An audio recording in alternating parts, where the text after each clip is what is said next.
Porque o seu sorriso, ele conta as histórias que o sofrimento construiu. É assim que funciona a vida. Toda vez que você se decide por viver em Jesus, prepare-se para o sofrimento. Porque dói ser honesto, dói amar, dói ser fiel. Observe, os maiores sofrimentos que você enfrentou na vida foram para que você tivesse ter o direito de ser quem Deus quer que você seja. O processo humano é doloroso, minha gente. E é por isso que Santo Agostinho dizia que nós precisaríamos do Espírito Santo o tempo todo agindo em nossa vida. Porque é o Espírito quem nos ajuda a entender a dor. Por que eu estou sofrendo hoje? Porque eu tenho um caminho de autenticidade para chegar. Eu tenho um caminho de verdade para ser feito. Para que você seja o que Deus quer que você seja. E dói. Não é fácil ser quem a gente pode ser. Há muitas pessoas que morrem sem saberem quem elas poderiam ser. Há muita gente morrendo hoje sem saber quem ela era, o que ela podia, porque infelizmente a ação do inimigo em nossa vida é nos fazer esquecer quem podemos ser. A ação do inimigo tão presente no mundo de hoje é iludibriar você para que você não preste atenção naquilo que Deus plantou no seu coração. A nossa antropologia cristã, minha gente, ela é positiva. Deus não errou com nenhum de nós. Até mesmo o bandido que cometeu os piores crimes na vida, nunca nós poderemos olhar para ele e dizer: Deus errou com você. Não.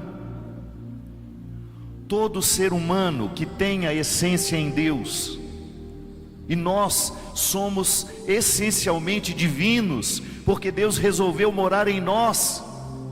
Da mesma forma como eu reverencio o sacrário, eu preciso reverenciar as pessoas.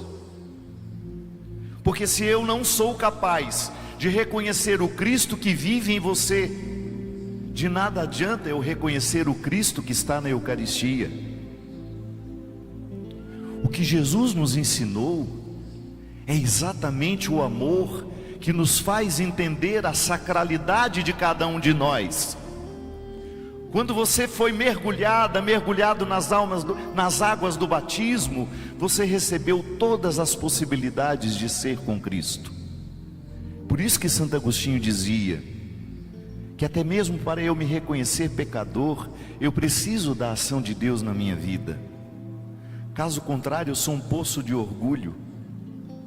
Quando o Espírito Santo age em nós, Ele nos lembra quem somos, mas Ele nos lembra quem nós podemos ser.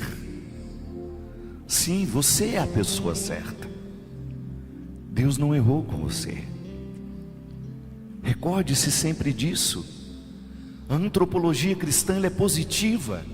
Ela não permite o pessimismo antropológico de olhar para uma pessoa e dizer: você não tem jeito, você é um caso perdido. Não. Quem gosta de dizer que o ser humano é um caso perdido são os representantes do demônio. E nós não somos.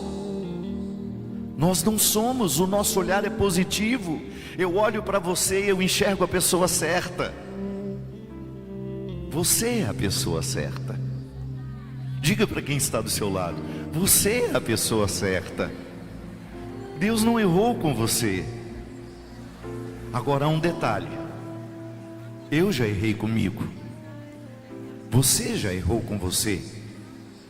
O bandido mais perigoso do Brasil já errou com ele também. Muitas pessoas erraram com a gente. E muitas vezes os erros que nós cometemos e os erros que os outros cometeram conosco fazem com que nós necessitemos de conversão. Porque às vezes eu sou a pessoa certa, mas no lugar errado, com as pessoas erradas. nas situações erradas. Sim, conversão na vida cristã é isso. É você saber que é a pessoa certa, e que a partir da consciência de ser a pessoa certa, você precisa estar no lugar certo, com as pessoas certas.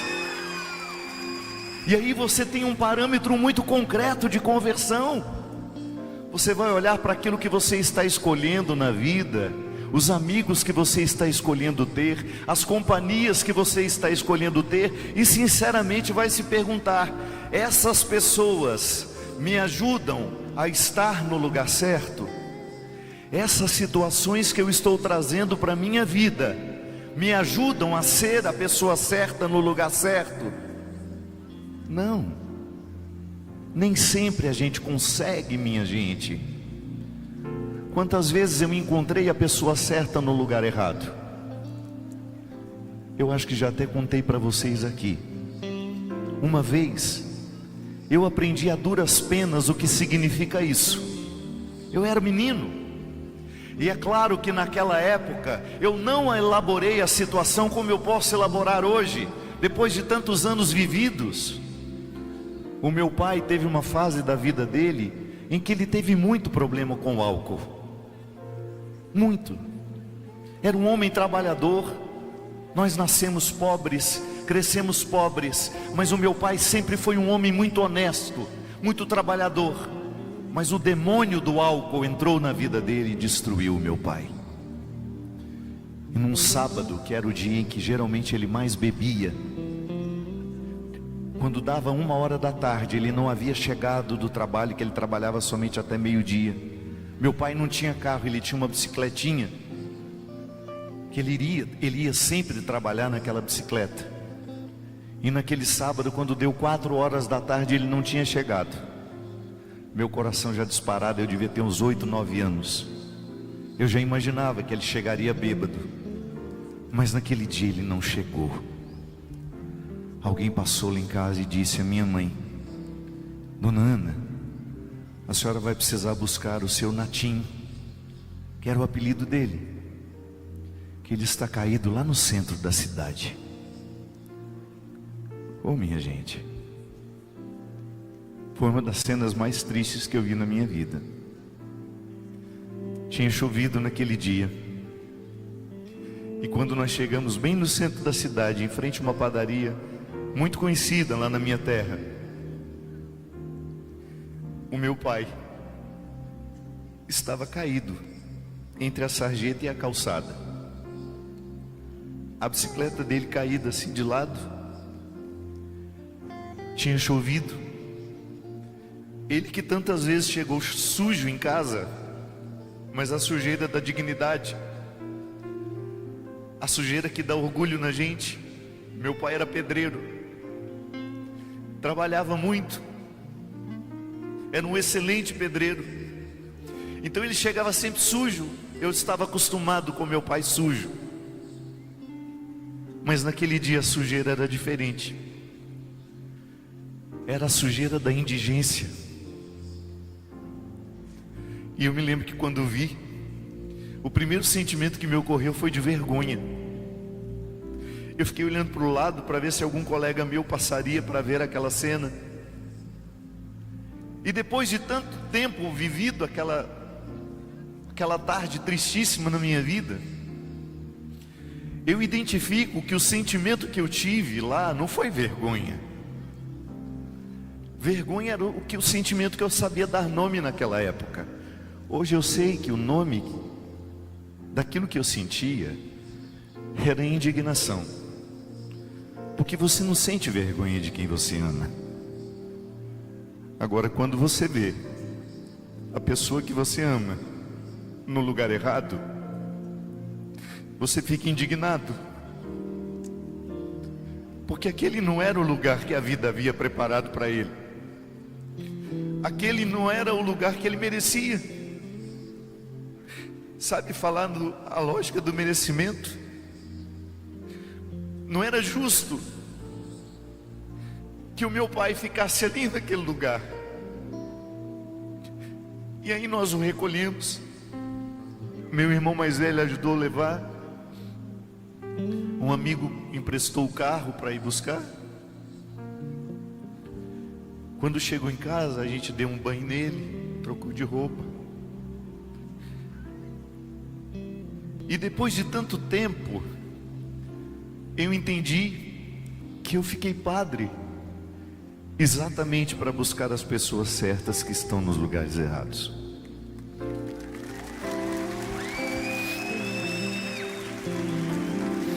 Porque às vezes, minha gente, a sarjeta na vida de uma pessoa é a droga. Como meu irmão também uma vez foi preso, ficou 4 anos preso, porque era usuário de maconha.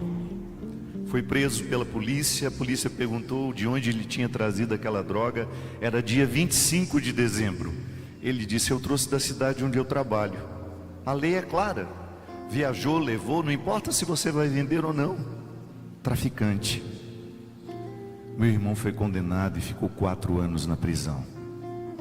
Durante 4 anos a minha mãe fazia uma marmitinha na hora do almoço, atravessava as ruas da cidade, a cadeia ficava longe da minha casa.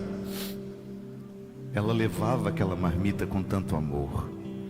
Algumas vezes eu acompanhei, algumas vezes eu fui com ela, e o ritual era sempre o mesmo. Ela levava amarrada naquele pano de prato, o carcereiro pegava, o que ele tinha na mão, ele mexia na comida, para ver se minha mãe tinha levado alguma coisa escondida ali. Ela sempre dizia assim: tem nada não, moço, é só a comida dele mesmo. Mas o que aquele carcereiro não sabia é que ela escondia sim uma coisa ali. Ela escondia o amor, para que aquele meu irmão, que era a pessoa certa no lugar errado, ficasse à mesa com a gente. Na cabeça da minha mãe, se o meu irmão comesse o mesmo arroz com feijão que nós, ele continuaria sentado à mesa com a gente. É isso. Por isso que quando vocês olharem para mim, se em algum momento da minha vida eu não estiver buscando as pessoas certas que estão nos lugares errados, corrijam-me, porque eu fiquei padre para isso.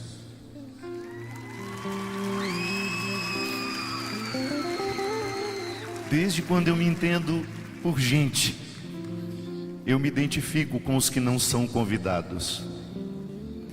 Hoje a gente veio passar o som e tinha muitas pessoas aqui. Infelizmente eu não tinha como descer. E aí quando eu ia sair, tinha um monte de gente no portãozinho, no sol quente, esperando por mim. Aí o motorista pensou que eu quisesse passar direto.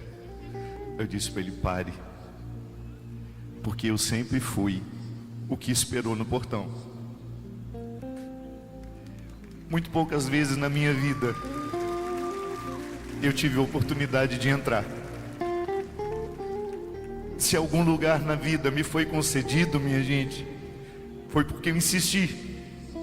E eu acreditei que Deus escolhe os esquisitos, que Deus não tem um padrão de aparências para selecionar os que Ele quer, que Deus quer uma única coisa de nós: que nós sejamos a pessoa certa no lugar certo, que nós sejamos as pessoas certas nos lugares certos. Como você escolheu estar aqui hoje no Aleluia. Olha como é bom você pode dizer: eu sou a pessoa certa, com as pessoas certas, no lugar certo, e Deus me encontra aqui e confirma isso no meu coração. Porque onde existir alguém na sarjeta das drogas, onde existir alguém na sarjeta da infidelidade, onde existir alguém na sarjeta da miséria moral, onde existir alguém na miséria da mentira, nós estaremos lá, sorrindo e querendo trazer para nós aquele que estiver perdido. Onde existir alguém que esteja vivendo dentro de um relacionamento tóxico, abusivo, nós estaremos lá para salvar aquela pessoa, porque a nossa missão no mundo é esta, minha gente: recordar os que não sabem, recordar aos que estão esquecidos, Nós somos a pessoa certa. Deus não errou conosco. E nós não estamos dispostos a viver a mentira que o demônio quer nos contar, levando-nos para os lugares que Ele já escolheu como lugar da nossa derrocada e da nossa miséria. Eu não vou. Eu não quero ir. Eu prefiro viver as noites traiçoeiras que me fazem ser quem eu sou. Eu prefiro viver as noites traiçoeiras que me libertam. Eu prefiro chorar a lágrima que me cura. Eu preciso rezar a oração que conta a minha verdade, porque fora da minha verdade eu não estou no meu lugar. E eu quero estar no meu lugar. Eu quero estar no meu lugar. E o meu lugar é este, é recordar a você que o lugar é seu também. E ainda se vier, se a cruz pesada for, Cristo estará contigo. O mundo pode até fazer você chorar, mas Deus, canta comigo, meu povo. E ainda se vier,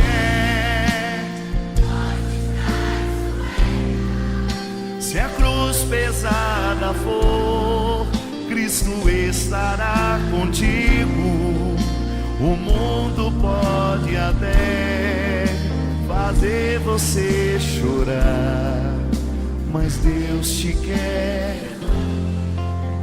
Mas agora eu quero o seguinte: você acredita que evangelizar é a coisa mais simples do mundo, não é? Às vezes a evangelização passa por um abraço, por um olhar amoroso. Não pense você que evangelizar é somente fazer discursos, não.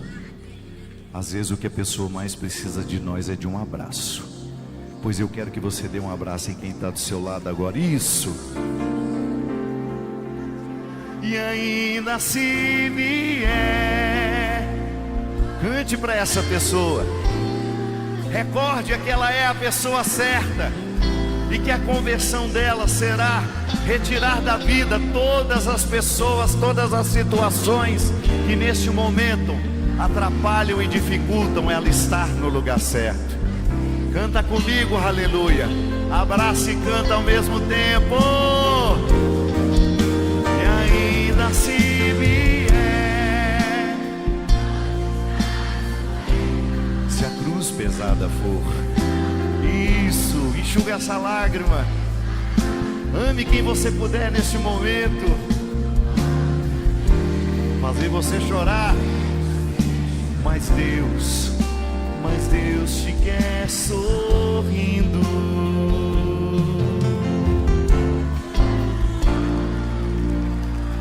Mas Deus te quer. Respira fundo comigo e diga assim: eu sou a pessoa certa.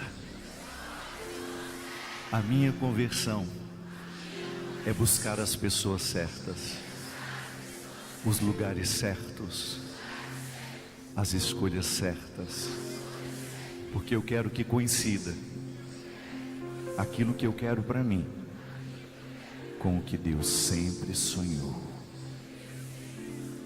Mas Deus te quer sorrindo.